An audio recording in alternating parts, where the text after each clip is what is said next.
Hello, how are you? Fine. Studies अच्छी चल रही? आप लोग काफी कुछ लर्न कर चुके हैं। लास्ट क्लास में हमने देखा था साइन कन्वेंशन।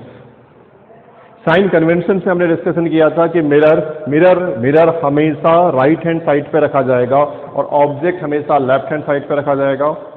सारे मेजरमेंट्स पोल से किए जाएंगे। ऑब्जेक्ट चूंकि हमेशा लेफ्ट हैंड साइड पर होगा, इसलिए ऑब्जेक्ट डिस्टेंस हमेशा एक नेगेटिव वैल्यू होगा, उसमें नेगेटिव का साइन लगाया जाएगा। नेगेटिव का साइन इस बात को इंडिकेट करेगा कि उसकी पोजीशन क्या है, लेफ्ट है या राइट है। नेगेटिव का साइन बताता है कि मिरर के लेफ्ट में और पॉजिटिव साइन बताता है मिरर के राइट में। इसी प्रकार से इमेज हाइट में पॉजिटिव साइन बताता है कि हाइट प्रिंसिपल एक्सिस के ऊपर है और नेगेटिव साइन बताता है हाइट प्रिंसिपल एक्सिस के नीचे आ रही है। साइन कन्वेंशन पर फोकस करने के बाद हमें एक रिलेशनशिप को स्टडी करना होगा। या तो आप रे डायग्राम से वैल्यूज कैलकुलेट कर लें या तो आप फॉर्मूले के बेस पर करें। फिजिक्स की लैंग्वेज मैथमेटिक्स होती है और मैथमेटिक्स के हेल्प से फिजिक्स की बहुत सारी प्रॉब्लम्स को सॉल्व कर सकते हैं। हर चीज का एक्सपेरिमेंट या हर चीज को हमें पूरा कंप्लीट प्रोसेस नहीं करना होता, बल्कि जो फॉर्मूले से उसको प्लेस करके हम रियल वैल्यूज कैलकुलेट कर सकते हैं। रे डायग्राम से हम सारे कैलकुलेशन कर सकते हैं, लेकिन इसके अलावा हम कुछ रिलेशनशिप की भी स्टडी कर सकते हैं। एक ऐसे रिलेशनशिप है focal length, image distance and object distance के बीच। पहले ही समझाया हुआ है कि जो फोकल लेंथ है, focal length is the distance between P and F. Object distance denoted by u is distance between pole and object, and image distance denoted by V is distance between pole and image. तो F, U and V तीनों की relationship को describe करने वाला formula कहलाता है mirror formula. It is known as mirror formula and this formula is, इस फॉर्मूले को हम चाहे तो स्टेप बाय स्टेप डिराइव भी कर सकते हैं, लेकिन 10th में इसकी रिक्वायरमेंट नहीं है, इसलिए मैं डायरेक्टली फॉर्मूला पुट कर रहा हूं। The formula is 1 upon F equals to 1 upon V plus 1 upon U. Here F is focal length, V is distance of image from pole, U is distance of object from pole.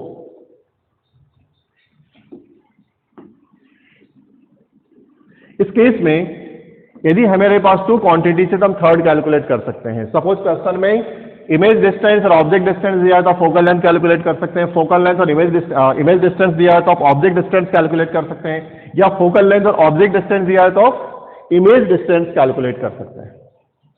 The important formula and this formula is known as mirror formula.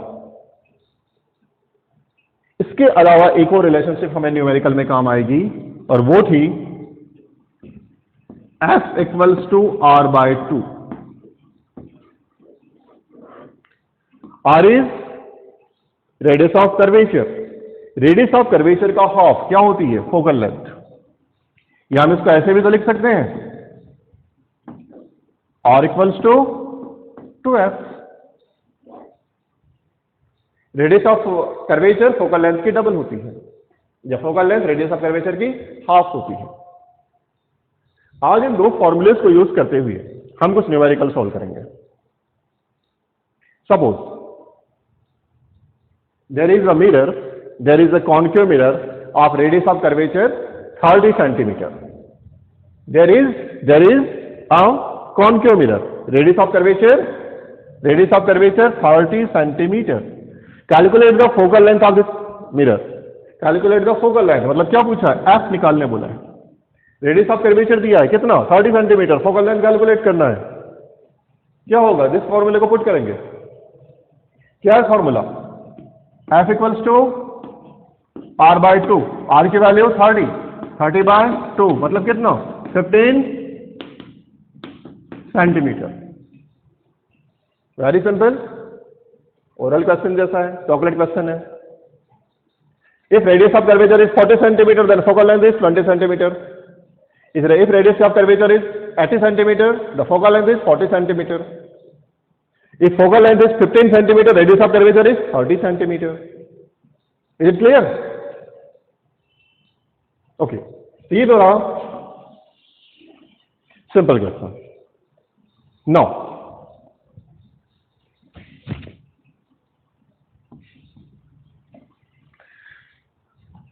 let's take another question. Suppose there is a concave mirror. There is a concave mirror of focal length 20 centimeter. There is a concave mirror. Think about this concept. There is a concave mirror of focal length 20 centimeter.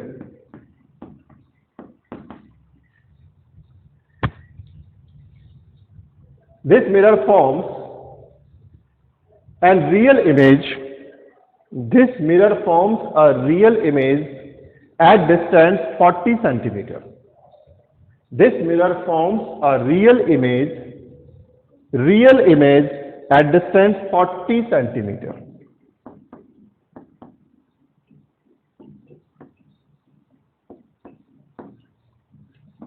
Calculate the distance of object from the mirror. Calculate the distance of object from the mirror. Question आपसे क्या कह रहा है? Concave mirror है बेटा. जब भी question आए सबसे पहला काम होगा फोकस करना वर्ड पे कॉनकेव और कॉन्वेक्स. जब भी क्वेश्चन रीड करें ध्यान रखें टाइम मैनेजमेंट बहुत जरूरी है. अभी तो एकेडमिक है, टाइम की बोर्ड एग्जामिनेशन में टाइम कितनी वैल्यू नहीं है, लेकिन यदि कॉम्पिटिशन फेस करोगे तो एक एक सेकंड बचाना होता है. एक क्वेश्चन को सिंगल टाइम रीड करके सॉल्व करने की हैबिट डालें अभी से. 3 बार पढ़ना नहीं होता. सिंगल टाइम रीड करें और डाटा को फीड करना सीखें. First thing, the mirror is concave mirror. Concave mirror है मतलब कि दिस टाइप ऑफ स्ट्रक्चर दिमाग में बन जाना चाहिए. फिलहाल स्टार्टिंग इसमें हम ड्रॉ कर रहे हैं, बाद में माइंड पे ड्रॉ हो जाना चाहिए. कॉनकेव मिरर है ऐसे से. क्वेश्चन ने क्या बोला? Focal length. फोकल लेंथ मतलब क्या? एफ की वैल्यू कितनी दी है? 20 सेंटीमीटर. पर बेटा ध्यान रखो कॉनकेव मिरर है. कॉनकेव मिरर की फोकल लेंथ हमेशा क्या होती है? नेगेटिव. ये भी याद नहीं रखना है. दिख रहा है हमको यहां पे दिस इज पी. पी के लेफ्ट में नेगेटिव वैल्यूज. दैट्स व्हाई 20 नहीं लिखेंगे. क्या लिखेंगे? -20. क्योंकि कॉनकेव मिरर की फोकल लेंथ नेगेटिव होती है. दैट्स व्हाई यहां पे फोकल लेंथ 20 नहीं बल्कि कितनी पुट करेंगे? -20. इसीलिए पहले ये क्वेश्चन देखना जरूरी है कि मिरर कॉनकेव है या कॉन्वेक्स है. अगर कॉन्वेक्स मिरर होता तो उसकी फोकल लेंथ प्लस होती, पॉजिटिव होती. नो, उसने बोला क्वेश्चन में कि इमेज रियल फॉर्म करता है. रियल फॉर्म करता मतलब इन्वर्टेड होगी, मिरर के फ्रंट में होगी. मिरर ये मिरर के फ्रंट में होगी. मिरर के फ्रंट में होगी मतलब उसके लेफ्ट हैंड साइड पर होगी. लेफ्ट हैंड साइड में होगी मीन्स जो बोला है उसने इमेज डिस्टेंस v कितना दिया है? 40 सेंटीमीटर. चूंकि लेफ्ट में है, रियल इमेज है, इसलिए फ्रंट ऑफ मिरर, इसलिए इसकी वैल्यू भी क्या होगी? माइनस. क्योंकि इमेज तो यहां बनेगी पी के लेफ्ट हैंड साइड पे. लेफ्ट हैंड साइड पे वैल्यूज कैसी होगी? नेगेटिव. जो लास्ट क्लास में समझाया मैंने आपको. तो कहां प्लस लगेगा कहां माइनस लगेगा, ये रिलेशनशिप आपको बहुत अच्छे से सीखनी है. नौ हमने एफ पुट कर दिया और वी पुट कर दिया. क्वेश्चन पूछा है ऑब्जेक्ट डिस्टेंस कितना है? Put the formula. क्या है formula? 1/f equals to 1/v plus 1/u. 1/f equals to 1/v plus 1/u. It means 1/f. The better practice is convert the formula before placing the values. आपको क्या निकालना है? U निकालना है. तो मैं इसको ऐसे लिख सकता हूं 1/f minus 1/v equals to 1/u. Any doubt? इसको उठा के इधर कर दिया इसलिए नेगेटिव हो गया. Put the values. 1/f. f की वैल्यू कितनी है? 20 सेंटीमीटर. 1/20 कितना? -20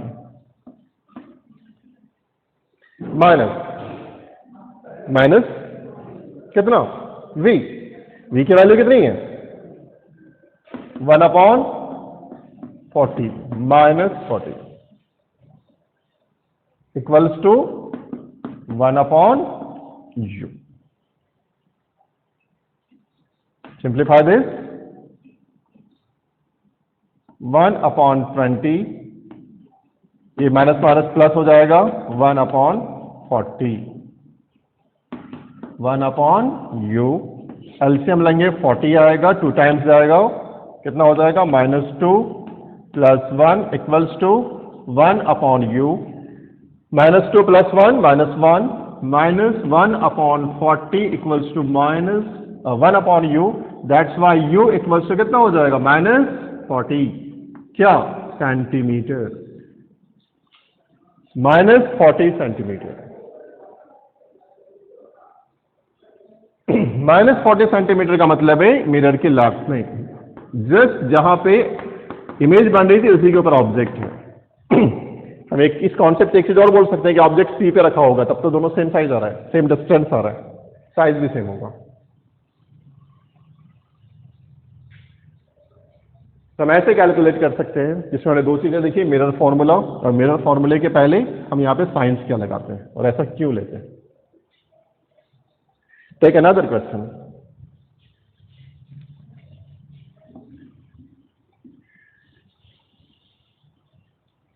ये जो क्वेश्चन मैंने आपको दिया था किसके लिए था, कॉनक्यू मिरर के लिए था। एक और क्वेश्चन लेते हैं, इस बार लेते हैं कॉन्वेक्स मिरर। और convex mirror of radius of curvature 30 centimetre, radius of curvature 30 centimetre. Mind पर डायग्राम बनना बहुत जरूरी है। कॉन्वेक्स मिरर बोला है मतलब कॉन्वेक्स मिरर आपके दिमाग में बनना चाहिए, आपके ब्रेन में एक इमेज क्रिएट हो जाना चाहिए। रेडियस ऑफ कर्वेचर, इसके रेडियस ऑफ कर्वेचर इधर होगी, ठीक है ना। यहां पे ये जो आर्थ रहता है, यहां पे ये जो सी, यहां पे सी होता है, डिस्टेंस आर होता है, इसकी वैल्यू कितनी दी है उसने 30 centimetre. A convex mirror of radius of curvature 30 centimeter forms an image at distance 6 centimeter. At distance 6 centimeter मतलब v की वैल्यू दे रहा है आपको 6 सेंटीमीटर, एक इमेज बनाता है। कितनी है 6 centimetre. Then calculate though distance of object from the pole. Calculate the distance of object from the pole. U की वैल्यू उसने आपसे पूछी है। बेटा एक चीज ध्यान रखिए, कॉन्वेक्स मिरर है, कॉन्वेक्स मिरर की फोकस यहां पर होगा, इसके लिए ये वाली वैल्यूज पॉजिटिव होगी क्योंकि ये P है, P के राइट हैंड साइड पर फोकस है, सेंटर है, सारी वैल्यूज पॉजिटिव आएगी। लेकिन ऑब्जेक्ट इस साइड होगा,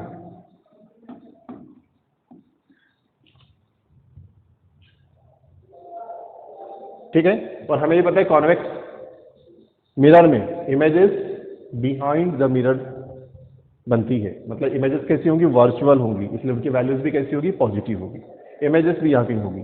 इसीलिए रेडियस ऑफ कर्वेचर पॉजिटिव है और इमेज डिस्टेंस भी पॉजिटिव है। मैंने इसको 6 लिखा है, +6, -6 नहीं लिखा है। अगर इमेज इस साइड बनती यहां कहीं तो क्या लिखते हैं -6, लेकिन इमेजेस आपको पता है कॉन्वेक्स की इमेजेस कहां बनती है, बिहाइंड द मिरर। कॉन्सेप्ट बहुत इंपॉर्टेंट जो पिछली क्लास में दिए हैं, तो कहां प्लस लगेगा कहां माइनस लगेगा बहुत अच्छे से ध्यान रखें। फ्रंट ऑफ द मिरर जो कुछ भी होगा नेगेटिव होगा, बिहाइंड द मिरर जो भी होगा वो पॉजिटिव होगा। फ्रंट ऑफ द मिरर मतलब left hand side, behind the mirror मतलब राइट हैंड साइड। U की वैल्यू कैलकुलेट करनी है, लेकिन फर्स्ट थिंग जो R है जिसके आपको F निकालना पड़ेगा। F इक्वल्स टू क्या होता है, R/2। R की वैल्यू कितनी है 30 सेंटीमीटर, तो 30/2 मतलब 15 सेंटीमीटर। ये जो डिस्टेंस है यहां से लेके यहां तक का, ये कितना होगा 15 सेंटीमीटर। तो आपने रेडियस ऑफ कर्वेचर को किसमें कन्वर्ट किया, फोकल लेंथ में। Now put the mirror formula. What is mirror formula, 1/f equals to 1/v plus 1/u. The value of f, focal length, is 15 centimeter. 1/15 equals to 1/v, 6 plus 1/u. We have to calculate the value of u. या तो इसको पहले से replace कर लेते हैं, यहां कर लें। अब 1/u कैलकुलेट करना है आपको। 1/15 माइनस 1/6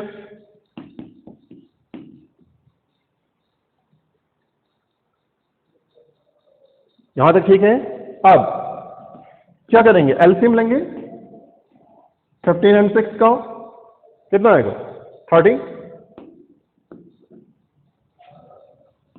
कितना हो गया, 2 माइनस कितना होगा, 5, 6 5 30 equals to 1/u। Now 2 minus 5 minus 3/30 equals to 1/u। ये कट जाएगा 10 टाइम्स, ये हो जाएगा -1/10 equals to 1/u। It means u equals to -10। Unit लिखना कभी ना बोले सेंटीमीटर, -10 सेंटीमीटर। इट मीन्स वो जो ऑब्जेक्ट है कितने डिस्टेंस पर होगा, 10 सेंटीमीटर। ये जो डिस्टेंस होगा इट इज 10 सेंटीमीटर। और जो इमेज बन रही है वी कितने बन रही, 6 सेंटीमीटर पे यहां पे।